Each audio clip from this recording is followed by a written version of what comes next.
बिस्मिल्लाहिर्रहमानिर्रहीम। Welcome to our YouTube channel A to Z physics. बच्चों, आज के लेक्चर में सबसे पहले हम टाइम ऑफ फ्लाइट को डिराइव करेंगे। टाइम ऑफ फ्लाइट डिराइवेशन के बाद हम इंशाल्लाह टाइम ऑफ फ्लाइट पे मुख्तलिफ़ किस्म के क्वेश्चंस, टेक्निकल क्वेश्चंस को इंतहाई आसान तरीके से टैकल करेंगे। सबसे पहले समझते हैं कि टाइम ऑफ फ्लाइट है क्या। टाइम ऑफ फ्लाइट जो है बच्चों, प्रोजेक्टाइल जो है यहाँ से लेके यहाँ तक या यहाँ से लेके यहाँ तक जो ड्यूरेशन वो टाइम जिसमें प्रोजेक्टाइल अपने पॉइंट ऑफ प्रोजेक्शन से लेके पॉइंट ऑफ इम्पैक्ट तक टाइम लेता है, उस टाइम को हम टाइम ऑफ फ्लाइट बोलते हैं। प्रोजेक्टाइल मोशन में टाइम ऑफ फ्लाइट क्या है? वो टाइम, वो ड्यूरेशन जिसमें प्रोजेक्टाइल पॉइंट ऑफ प्रोजेक्शन से लेके पॉइंट ऑफ इम्पैक्ट तक टाइम लेता है। तो बच्चों याद रखें, उस टाइम को हम कहते हैं टाइम ऑफ फ्लाइट। सबसे पहले हम टाइम ऑफ फ्लाइट को कुछ मिनटों में डिराइव करते हैं। बच्चों याद रखें, टाइम ऑफ फ्लाइट को डिराइव करने के लिए जो इक्वेशंस हम यूज़ करेंगे, हमारे पास तीन इक्वेशंस हैं। तीन equations, first equation, second equation and third equation.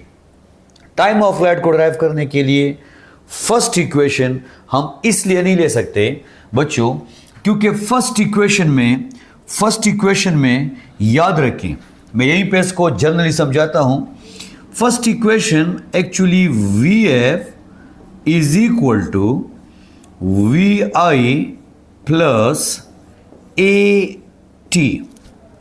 अगर आपका ये ख्याल है कि आपको यहां से टाइम फाइंड हो जाएगा, तो याद रखें प्रोजेक्टाइल में जो इनिशियल वेलोसिटी है और जो फाइनल वेलोसिटी है, पॉइंट ऑफ प्रोजेक्शन से लेके पॉइंट ऑफ इम्पैक्ट तक जो वेलोसिटी है वो सेम होती है, चाहे वो एक्स कंपोनेंट हो चाहे वो वाई कंपोनेंट हो।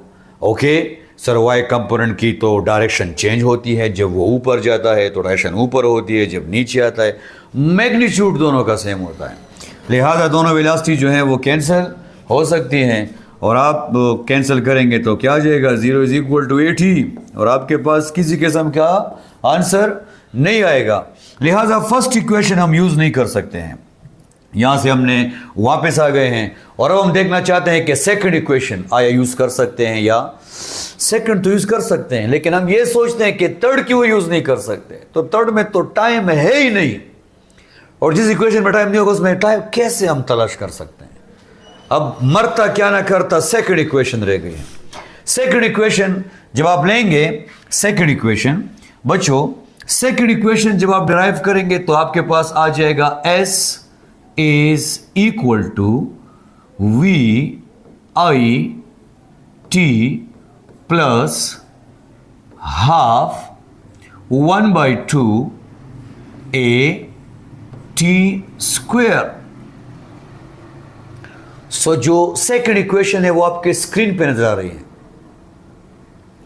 S equal to VIT plus half AT square. Yes, T यहां पे मौजूद है और मैं यहां से मालूम कर सकता हूं। गौर से सुने बच्चों, प्रोजेक्टाइल मोशन 2 डायमेंशन है और ये इक्वेशन 1 डायमेंशन के लिए यूज होती है। प्रोजेक्टाइल मोशन 2 डायमेंशन है और ये इक्वेशन 1 डायमेंशन के लिए यूज होती है। सर, एक्स कंपोनेंट लें या वाई कंपोनेंट लें, आप पे डिपेंड करता है। जो कंपोनेंट लेंगे आंसर आपके पास आएगा। चलें, आवाज मुझे आई स्टूडेंट की और वो कहते हैं कि सर हम लेना चाहते हैं इसका एक्स कंपोनेंट, हम लेना चाहते हैं इसका एक्स कंपोनेंट, हम लेना चाहते हैं इसका एक्स कंपोनेंट। ठीक है, एक्स कंपोनेंट ले लें, आंसर बिल्कुल सही आएगा। कॉन्सेप्ट कहते ही से हैं कि आपको हर रास्ते का पता होना चाहिए कि ये रास्ता अगर आपको मंजिल तक नहीं लेके जा रहा तो क्यों नहीं लेके जा रहा, क्या ऐसा टेक्निकल पॉइंट है जहां पे जाके ये फेल हो जाता है, तो तभी आपको पता चलेगा कि ये रास्ता फेल की तरफ जाता है तो मैंने यहां पे नहीं जाना है। अब यहां पे क्या is equal to AT plus half AT square. एक स्टूडेंट है वो कहते हैं सर मैं एक्स एक्सिस लेना चाहता हूं। ओके, तो एक्स एक्सिस में ये जो डिस्टेंस है पॉइंट ऑफ प्रोजेक्शन से लेके पॉइंट ऑफ इम्पैक्ट तक, इस डिस्टेंस को हम बोलते हैं R, और R से मेरा मुराद यहाँ पे क्या है बच्चों? रेंज।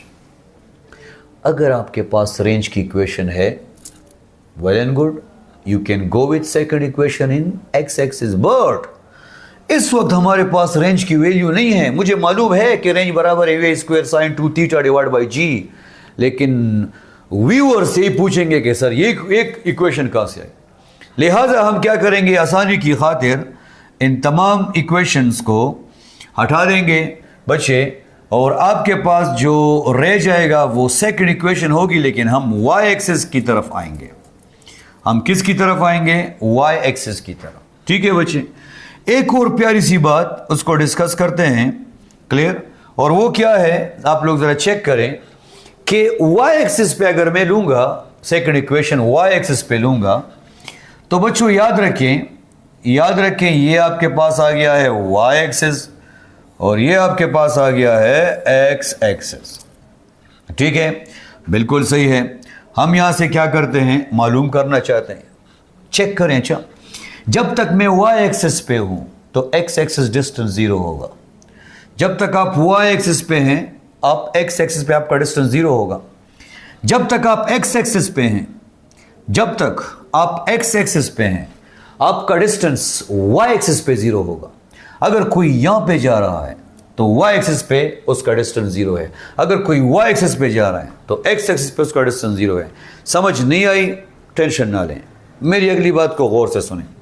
जब ये प्रोजेक्टाइल यहां से ऊपर जाएगा तो चेक करें, ये प्रोजेक्टाइल जब यहां से ऊपर जाएगा, हम पेन सेलेक्ट कर लेंगे, तो याद रखें ये रहा डिस्प्लेसमेंट, ये रहा डिस्प्लेसमेंट, ये रहा। फिर जैसे ऊपर जाएगा ये रहा डिस्प्लेसमेंट, जैसे और ऊपर जाएगा ये रहा डिस्प्लेसमेंट, y एक्सिस पे डिस्टेंस, ये रहा डिस्प्लेसमेंट ज्यादा, डिस्प्लेसमेंट ज्यादा, डिस्प्लेसमेंट ज्यादा, डिस्प्लेसमेंट ज्यादा, डिस्प्लेसमेंट ज्यादा, डिस्प्लेसमेंट ज्यादा, डिस्प्लेसमेंट नो सर यहां तक ज्यादा, यहां के बाद डिस्प्लेसमेंट कम होना स्टार्ट हो गया है। यहां के बाद y एक्सिस पर डिस्प्लेसमेंट कम होना स्टार्ट हो गया है, y एक्सिस पर डिस्प्लेसमेंट कम होना स्टार्ट हो गया है, जिसका मतलब है कि जैसे ही आप यहां पे पहुंचेंगे तो आपने y एक्सिस पे कोई डिस्टेंस कवर नहीं किया है। अगर मैं यहां से ऐसे जा रहा हूं 1 2 3 4 5, तो यहां पे जो डिस्प्लेसमेंट है वो 5 है, लेकिन अगर मैं वापस आता हूं तो ये डिस्टेंस 6 होगा लेकिन डिस्प्लेसमेंट 4 होगा। अगर मैं और वापस आता हूं डिस्टेंस 7 होगा, डिस्प्लेसमेंट 3 होगा, और वापस आता हूं डिस्टेंस 8 होगा, डिस्प्लेसमेंट 2 होगा, और वापस आता हूं डिस्टेंस 9 होगा, डिस्प्लेसमेंट 1 होगा, और वापस इनिशियल पॉइंट पे आता हूं डिस्टेंस 10 होगा, डिस्प्लेसमेंट 0 होगा। तो यहां पे याद रखें बच्चे, y एक्सिस पे जो आपके पास डिस्प्लेसमेंट आएगा वो 0 हो जाएगा। वो क्या हो जाएगा, 0 हो जाएगा। तो यहां पे जो अगले पॉइंट में हम s की जगह लिखेंगे बच्चों, ये 0 आ जाएगा। मैंने y कंपोनेंट लिया है और y एक्सिस पे किसी किस्म का डिस्प्लेसमेंट कवर नहीं हो रहा है। ठीक है, तो यहां पे क्या आ जाएगा, VIY,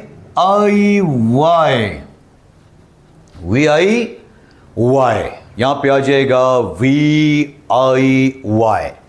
यहां पे क्या आ जाएगा, T आ जाएगा प्लस, सर आपने T को कैपिटल क्यों लिखा है, क्योंकि टाइम ऑफ फ्लाइट आ गया है।